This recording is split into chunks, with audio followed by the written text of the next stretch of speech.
The Washington Commanders and New Orleans Saints quarterback positions are going to be massively impacted by injury. We got all of that and much more for you on this crossover edition of Locked On Commanders and Locked On Saints.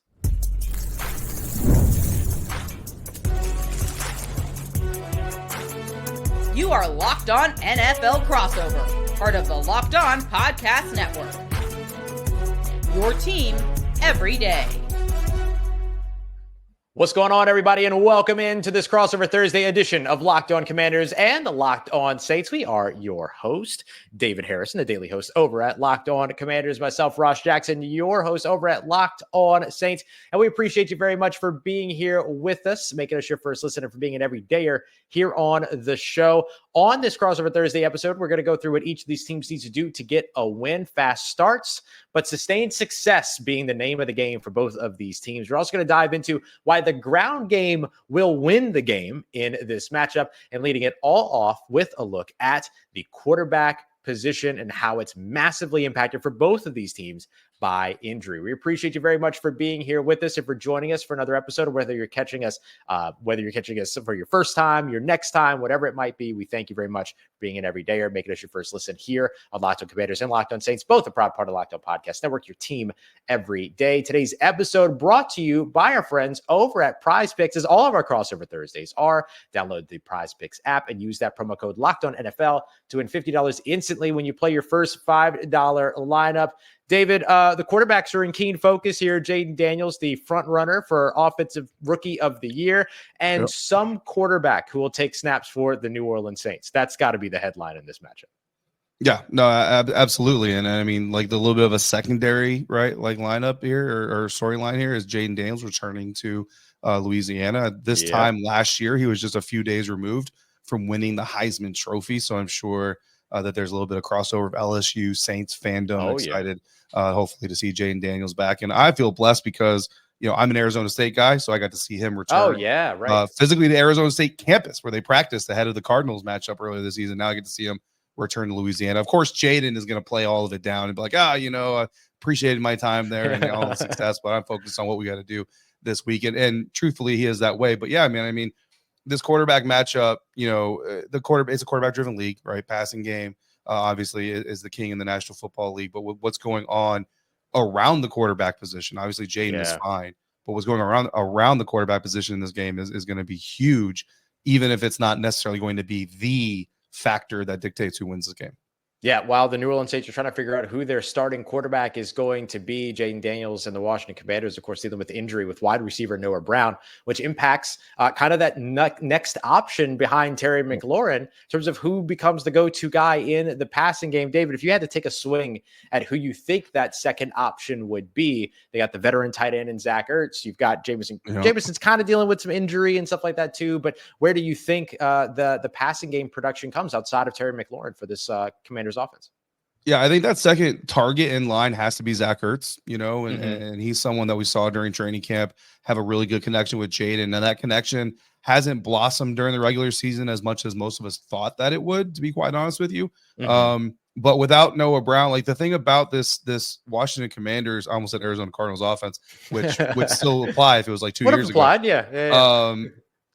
Cliff Kingsbury, this is no secret, right? Cliff Kingsbury kind of likes to line his guys up where he likes to line his guys up. And that's part of it. The air raid feature, the air raid offense features that kind of a system as well. And while Terry McLaurin is lining up split wide left almost 80% of the time this season, Noah Brown is lining up split wide right 70% of the time this season. So, like, these consistent alignments are not new or not isolated to just Terry McLaurin, but Noah Brown, 338 snaps lined up wide right. And it just so happens that Jayden Daniels, last time I did the math, about 67 of his pass attempts are going to the middle or right side of the field. He doesn't like to throw to the left. He doesn't like to scramble to the left. He doesn't like to slide to the left. He likes to do everything to the right. I kind of likened him to a point guard where he's only going to drive right. So what does the defense do?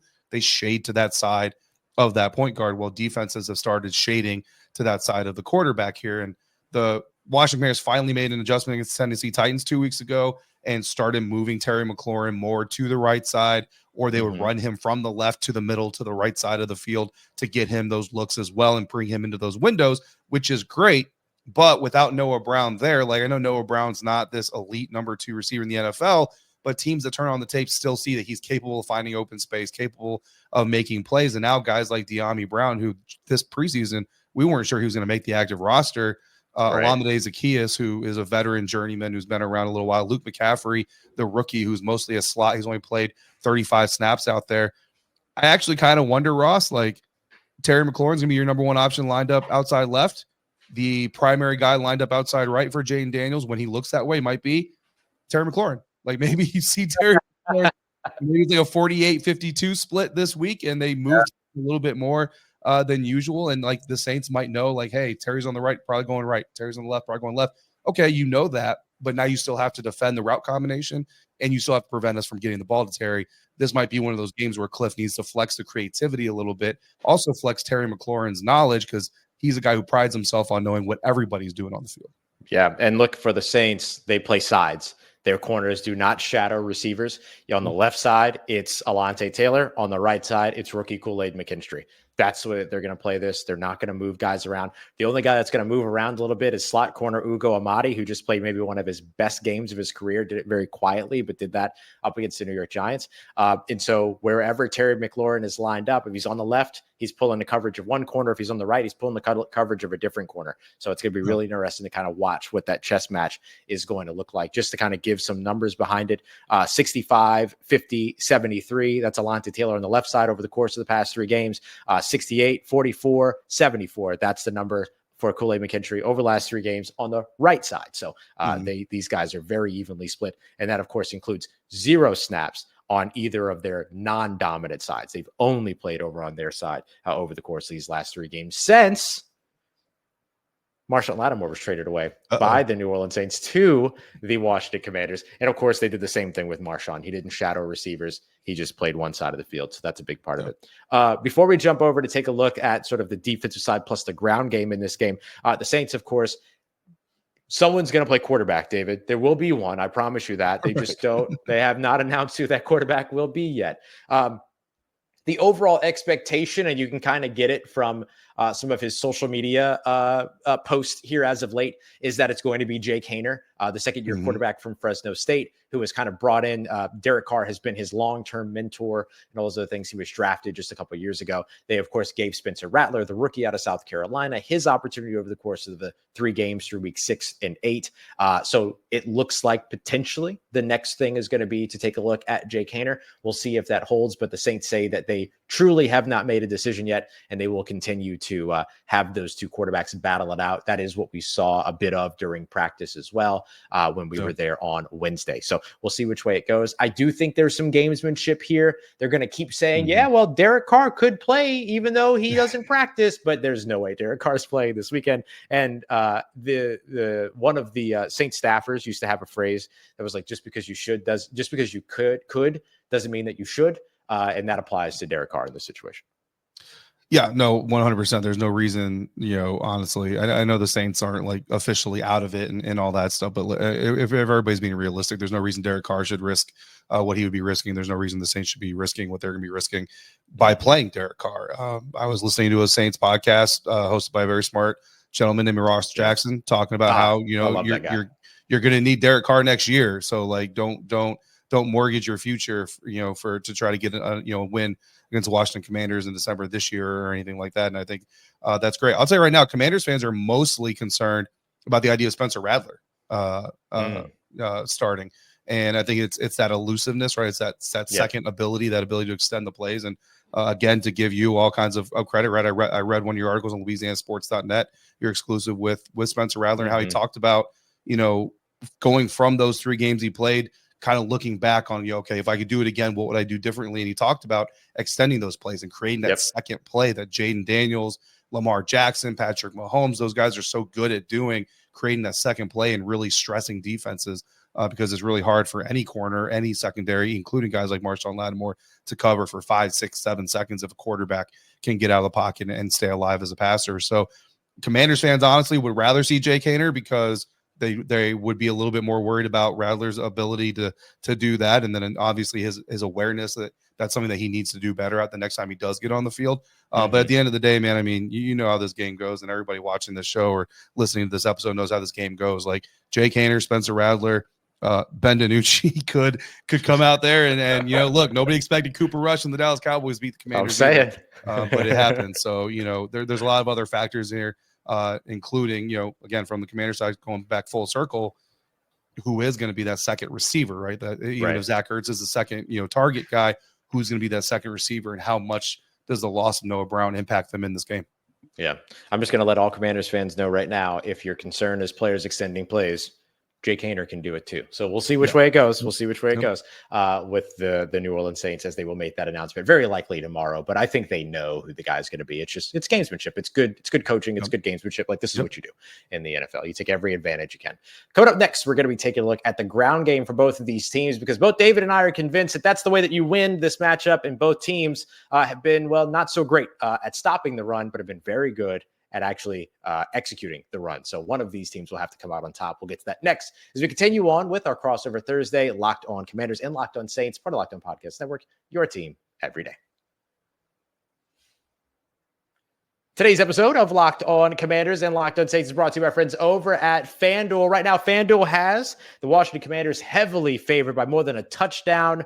Road favorites in this game, 7.5-point favorites coming into this one. They have the over-under set at 43.5 points. Maybe you want to get in on that action. Well, you can do so over at FanDuel.com today, and it's a great time to do it if you are a new customer, because you can put $5 down and get $150 in bonus bets back if that $5 bet wins. You can download the FanDuel Sportsbook app today. You can dive in on the live bets, live stats, live play-by-play as well, all in the same place where you place those bets. It's FanDuel.com. That's where you're going to go to join today and get started with $150 in bonus bets if your first $5 bet wins. That's FanDuel.com. Never waste a hunch and make every moment more with FanDuel, an official sportsbook partner of the NFL.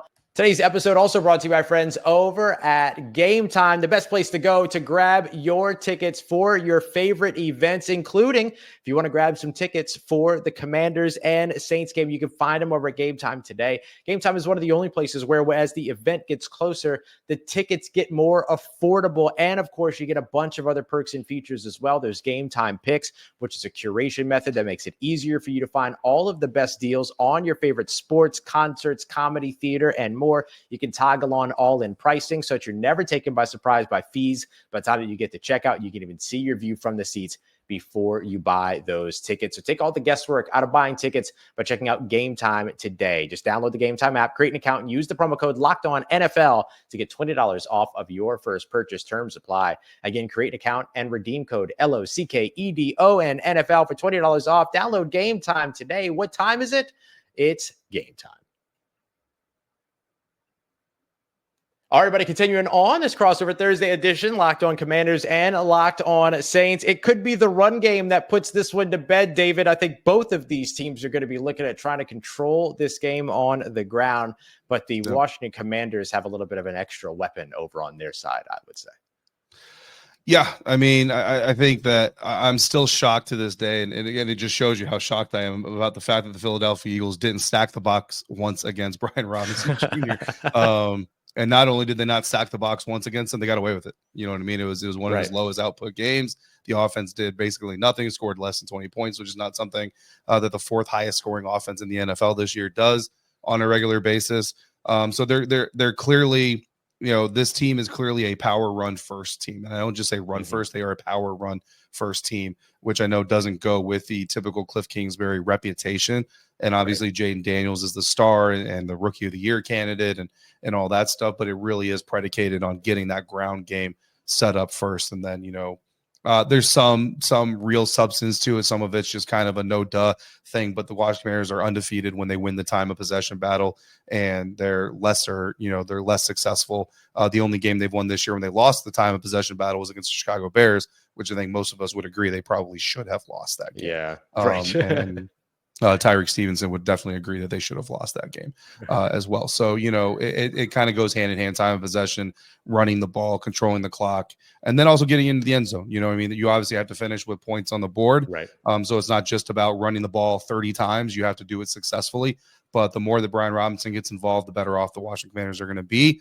And then on the flip side, the New Orleans Saints have a pretty good running back too, who very shockingly, Ross, I don't even know how this has happened, has not scored a touchdown since mid-October. Yeah. Like, Yeah. It's I insane. need to know. There's a lot of Commanders fans who just went, what? Unless they Yeah. play fantasy football and they know that already. Yeah. I need to know why that's happened.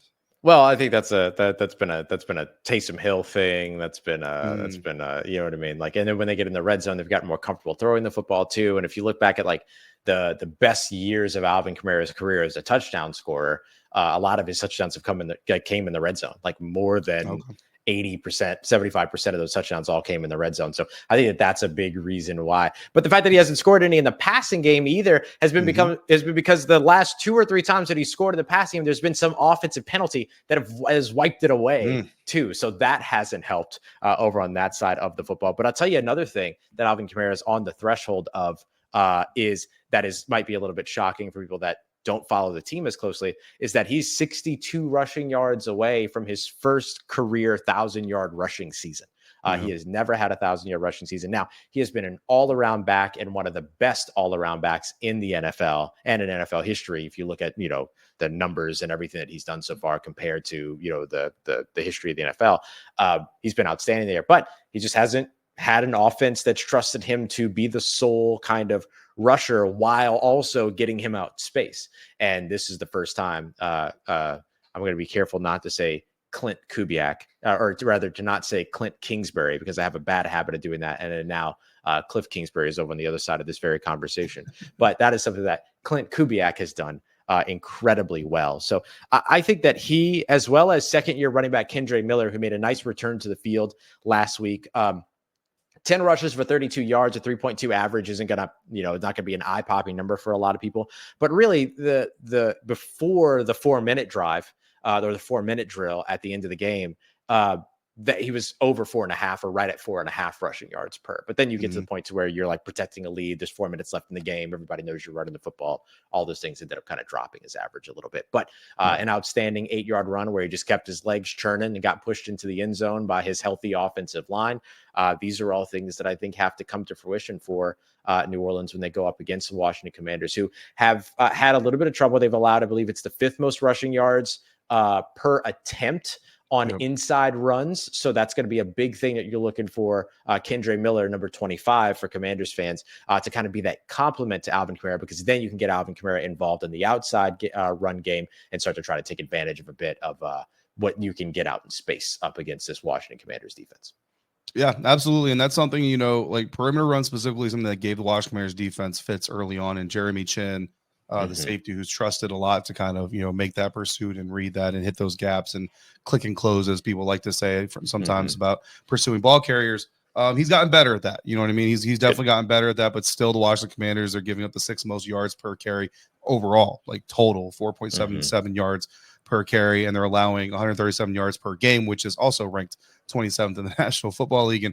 And that is where, if you're looking at the Washington Commanders defense, it's weird. Like if you look at mock drafts and team needs and all that stuff, you're going to be like, well, the secondary is obviously the weakness, because that's where everybody says they need to go in the first round, go get a corner to maybe play next to Marshawn Lattimore or opposite of Marshawn Lattimore, along with Mikey Sanders still, to really solidify that secondary. But the secondary actually has gotten a lot better, and the pass rush has gotten a lot better than, it was in the first few weeks of the NFL season. And this secondary, I don't know the current ranking, but still one of the better defenses in the NFL of not allowing explosive passes and forcing offenses to really kind of grind out these drives and really earn every point that they get. But when you look at the New Orleans Saints, I mean, it's not a surprise. Like Alvin Kamara, one of the best players in the league, I think, to this day. I think, what is he, Ross? Like 4th, I think, in scrimmage yards right now in this season. Bobby Wagner just Wednesday in the locker room said, look, like obviously there's a quarterback situation, but at the end of the day, like 41, that's who we're worried about. Like that's the guy that's going to tip this thing. And when you look at the New Orleans Saints 5 wins, something that stood out to me in their 5 wins, those 5 games all came in amongst the games where they had 92 or more net rushing yards. Yep. I was shocked, Ross, 214 net rushing yards against the Cleveland Browns. Against the Browns, yeah. Well, that happens on the back of 130 plus from Taysom Hill, who had 240 plus yard runs in that game. Yeah, listen, for Saints fans who don't recognize me from Locked On Bucks crossovers, I'm so happy I don't have to talk about Taysom Hill multiple times a year anymore. And believe me, I'm happy that the Commanders don't have to face Taysom Hill. Not happy that he's hurt, like never would go that far. Just but happy I'm you don't happy have the to Commanders don't have to prep face against them anymore. Yeah, but you look at this, man. I mean, look, the numbers go from from ranking the net rushing yards by the Saints this year: 214, 197, 190, 180, 143, 97, 96, 92. Like as these yards go down, the losses that happen get worse. The wins happen. Like they stack up, right? The 180 or more net rushing yards, they're 3-1 in those games. But then you get down, 143, a 7-point loss to the Rams. With 7-point loss, you're still in that game, right? Like you're in that game. The 23-point loss to Denver, I think that's the anomaly. It's a Spencer Rattler game. Yeah. It's not a Derek Carr game. And then even the 96 and the 92, like those are the lower net yardage outputs from the top ones. But those are Derek Carr games and their wins. And obviously Derek Carr's not going to be out there. So that just kind of reinforces why the quarterback situation is as important as it is. But the bottom line is when the New Orleans Saints win this year, they do it largely by having some success in the run game. When the Washington Commanders lose this year, they do it by and large by having struggles in the run game and therefore losing that time of possession battle. Also, offensive struggles happen a little bit too there, but the things all kind of correlate, right? So when you're looking at the New Orleans Saints, Washington Commanders this weekend, that is going to be incredibly important. Who gets the run game going fastest? Who gets it going first? And who figures out a way to stop the opposing running game the fastest and first as well, as I think is going to dictate who wins this game. Absolutely. And when we talk about fast starts and sustained success, that becomes a formula for this win beyond the run game. So that's what we're going to get to next as we take a look at what the Commanders and Saints need to do to get wins this weekend as NFL Week 15 continues to roll along. We appreciate you very much for being here. We got that coming up for you next. We continue on with this crossover Thursday here on the Locked On Podcast Network, your team every day.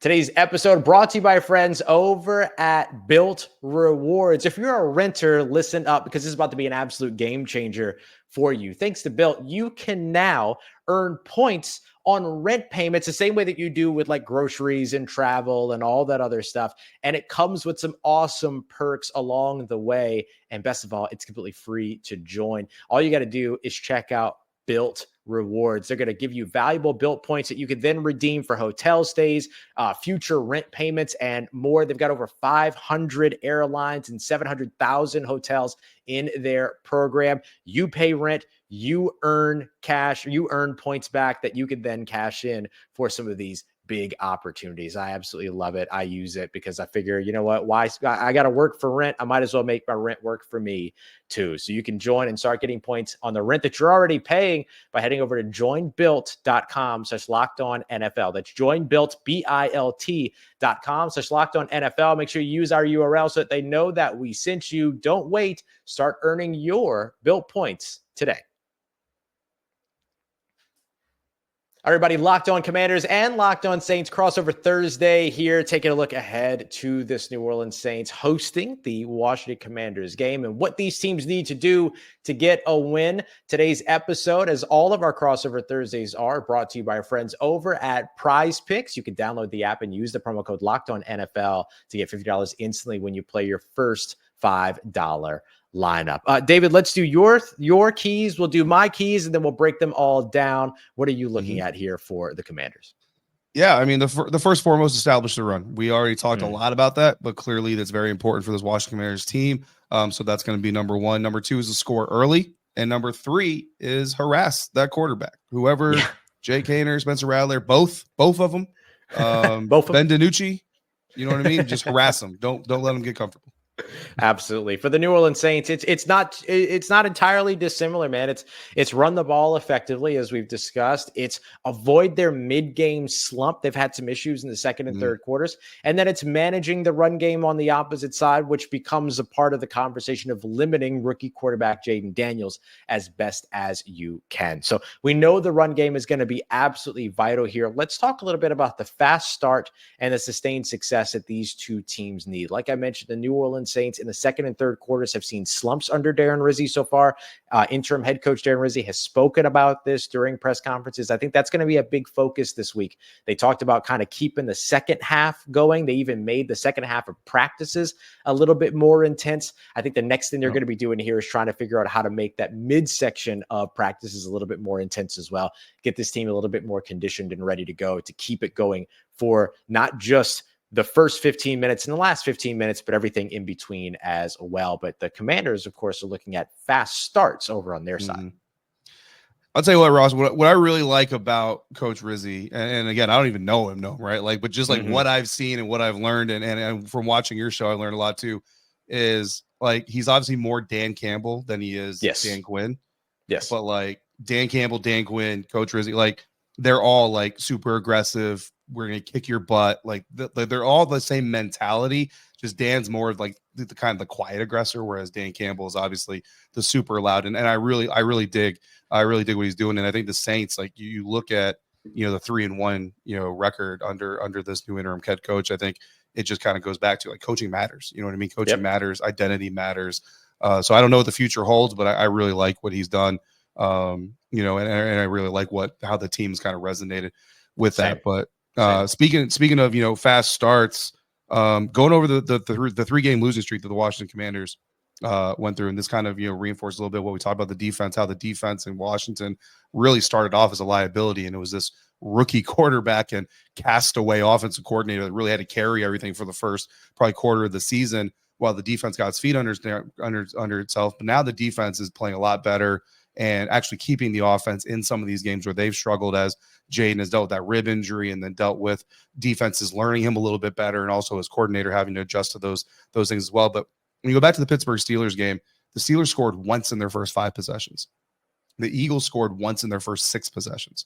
The Cowboys scored once in their first 7 possessions, which is funny to me because it's 5, 6, 7, literally. And it just kind of shows you how much that offense was struggling during that 3-game losing streak. And you look at the Saints, and the Saints are not giving up a lot of points. You know what I mean? Under this new attitude, I'll put it. It's not like they went out and made a whole bunch of wholesale changes and brought in a whole bunch of new players. Like, so it really just kind of shows you the impact that an identity, I think, can have. So this Washington Commanders offense, like, they've got to come in understanding, like, you're 8-5, they're 5-8, but you're not opposite teams. Like, you're very similar type of teams. And if you don't come in with respect for this team, you're going to find yourself in that position. And you talk about kind of that second, third quarter gap in that middle quarter of the game. I know not like every coach really harps on that middle quarter, but a lot of coaches do harp on that middle quarter. And Dan Quinn loves boxing analogies. So with the Washington Commanders, and when for Saints fans who've never seen the Commanders play, when you watch this game, what you're going to notice it's a lot like a boxing match. Like in the beginning of the game, there's jabs, there's some slight hooks, just kind of trying to feel out what's going to land, what's not going to land, what are you defending. That middle quarter is like the 3rd, 4th, 5th round of a boxing match, where that's where we're really going to try. Okay, we think we have you read. Now we're really going to try to land some haymakers here, really try to put you against the ropes. When the Washington Commanders can't do that in that middle quarter, now you get to the back half of the 3rd quarter, early 4th quarter, you go back to that Eagles game specifically, the Cowboys game, that's where a puncher starts to get a little bit nervous. It's like, okay, I scouted you out. I tried to land some stuff. I haven't been successful. Now I'm like, okay, now what do I do? The Commanders are kind of the same way. And so that's for the Saints. Like, if the Saints are going to win this game, and if they're going to need to make sure that coming out of that middle quarter, halfway through the second to halfway through the third, for those who don't know what that means, they've got to be in the game. You got to be within 3 to 10 points. You can beat 10 points and still be okay, depending on the game flow. But for the Washington Commanders, that's where, if this defense keeps the Saints scoreless through 6 drives, 1 score through 7 drives, Jayden Daniels, Cliff Kingsbury, Noah Brown or no Noah Brown, second receiver, no second receiver, you've got to find a way to put up points and to start landing some of those haymakers before that middle quarter ends, so that going into that last round, that last quarter, there's a lot of confidence rolling into it. Yeah, and the Saints are a team that very much believes that if they walk into, and I think every team believes this, but it's become a big part of their focus messaging, is that they believe that if they go into a 4th quarter with a lead, that it is their game to win. And that if they lose, it's because they beat themselves. Like that's the way that they look at it very much is that. And it's a lot of that messaging comes from Demario Davis, the star linebacker for the team, who's been, an incredible leader in the NFL, as well as for this New Orleans Saints team for years since he was added in 2018. But his whole thing is if they walk into the fourth quarter with a lead, it's their game. That's the attitude that they have. So that's very much what they want. They got to be able to withstand some of those haymaker attempts in that middle quarter. Darren Rizzi has specifically pointed out the first 2 offensive and defensive drives before the half and the first 2 offensive and defensive drives after the half. So effectively the same thing that Dan Quinn is pointing out. So both of these coaches looking at that very, very similarly. Last thing here so that we can, as we wrap up, just looking at the idea of getting after the quarterback and when it comes to Jayden Daniels, just limiting the quarterback when it comes to the run game as best as possible. That's got to be a big focus for the New Orleans Saints. And the Saints have their full complement on their offensive line. They got it back last week against the Giants. First time since week 3 that they had their starting 5. Performed extremely well against the pass rush last week, but obviously are going to be put in a bit of a different situation here with a new cadence and a new quarterback, a young quarterback that they're going to want to keep protected against that Washington Commanders defense. Yeah, man. I mean, Jayden Daniels against the Titans looked like Jayden Daniels again. Like from that rib injury against Carolina Panthers, he hasn't fully looked like him until that Tennessee Titans game. And he really looked like he was fully him. So I think the Saints are going to get that best version of Jayden Daniels against them. And for the Washington Commanders defense, like you mentioned, again, all these Commanders fans, I'm getting text messages from insiders and also like I'm scared of Spencer Rattler a little bit. But like you said, like Jake Haener, like he doesn't get the pub about it maybe that Spencer Rattler does, but certainly can move with the ball as well. What I do like as far as what the Commanders defense can potentially do, regardless of the quarterback, Rattler has the 3rd highest sack percentage among quarterbacks with 99 or more pass attempts. Haener, 14th highest sack rate among quarterbacks with 29 or more pass attempts. A little bit obviously of a more wider scope there, but Rattler also 11th highest turnover worthy play percentage. Jake Haener hasn't had turnover worthy play yet, according to PFF, but 29 pass attempts. We'll give him some more time. He'll get a turnover worthy play in there. But Dante Fowler Jr., Frankie Louvu specifically have been playing with their hair on fire. You know what I mean? Both those guys are top 10 in the linebacker group in Pro Bowl voting right now for a reason. Part of that reason is Commanders fans are passionate, but they also deserve it. You know what I mean? They're getting after quarterback, and what this defense has shown is they have the ability to get up into the middle of the pocket, force quarterback to commit one way or the other, and then Dante Fowler, Frankie Louvu just waiting to clean that mess up. I'm also really curious, and for Saints fans, if it's something you want to watch as they try to penetrate the middle of that defense, Sheldon Day, veteran defensive tackle, has really made some impact plays, not in the stat box as much, but when